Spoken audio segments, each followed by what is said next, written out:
Hello बच्चों, ये JEE main 2023 का क्वेश्चन है 24 जैन शिफ्ट 1 का 100 metre long wire having cross sectional area 6.25 into 10 to the power minus 4 meter square and Young's modulus is 10 to the power 10 Newton per meter square is subjected to a load of 250 Newton, then the elongation in the wire will be।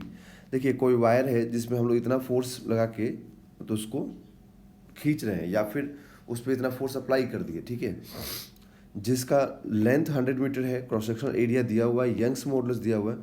तो जब इतना force लगाएंगे तो उसमें कुछ stretch होगा, कुछ elongation होगा, तो वही इलोंगेशन यहाँ पर पूछ रहा है, ठीक है।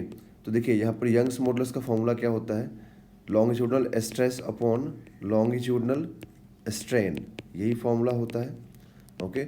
और स्ट्रेस को क्या लिखा जाता है, फोर्स अपॉन एरिया। स्ट्रेन को लिखते हैं change in length upon original length, okay. तो यहाँ से y is equal to force into length upon area into change in length, ठीक है।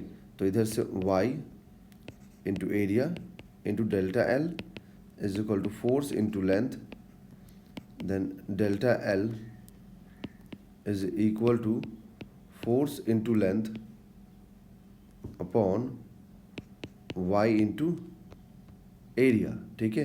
तो फोर्स कितना दिया हुआ है हमें, 250 न्यूटन, लेंथ कितना है 100 न्यूटन, यंग्स मॉडुलस कितना है 10 to the power 10